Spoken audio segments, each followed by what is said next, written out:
Divide the people. Split them into quarreling factions, fighting among themselves rather than their common enemy. This is the comrades' first rule for the conquest of any country. For well do they know from long experience that the nation so divided and weakened can be easily conquered from within. The communists disdain to conceal their views and aims. They openly declare that their ends can only be attained by the forcible overthrow of all existing social conditions. The most powerful enemy can be conquered only by exerting the utmost effort and by thoroughly, carefully, attentively, and skillfully taking advantage of even the smallest rift, of every antagonism of interest among the various groups or types within the various countries. With phase one, that of dividing the population, completed, the revolutionists were ready to move into phase two of the communist blueprint for takeover. Create the appearance of popular support. In every country now part of the Red Slave Empire, the actual number of Communist Party members at the time of takeover has been less than 1% of the total population. As Lenin phrased it, communism must be built with non-communist hands.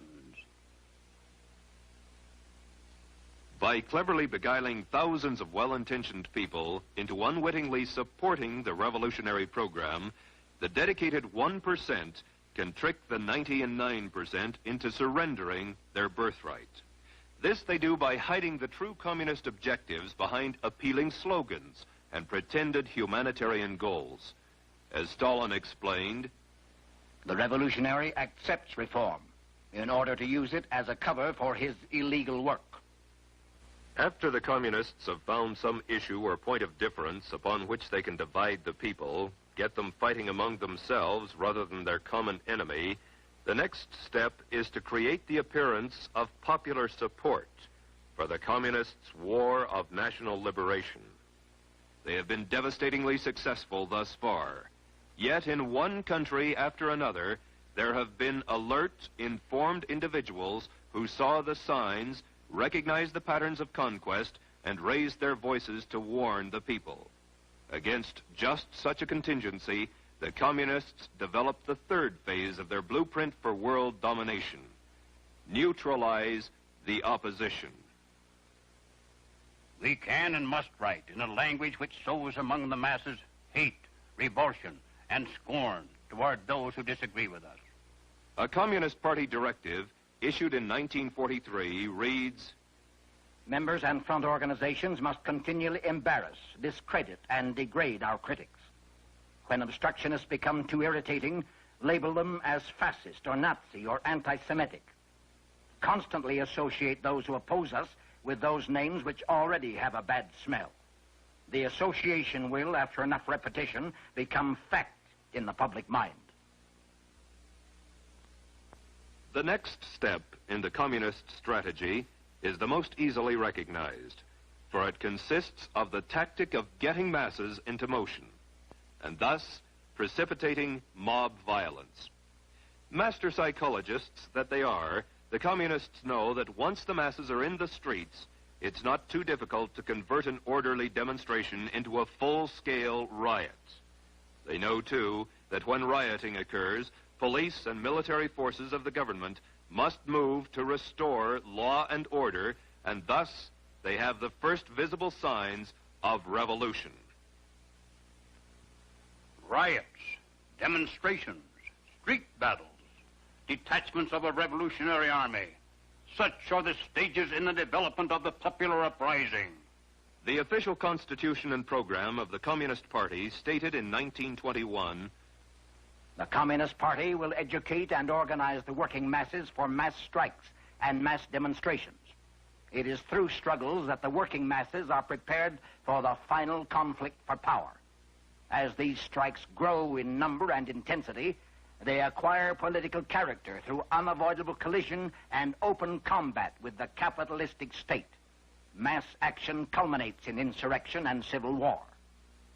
In 1964, a communist document taken from the Viet Cong stated, get the people out into the streets.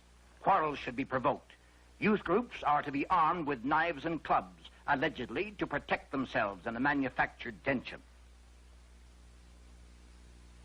In China, as in all countries, the communist appeal was aimed primarily at students, young, idealistic intellectuals, most of whom came from wealthy families who could afford to send them to school.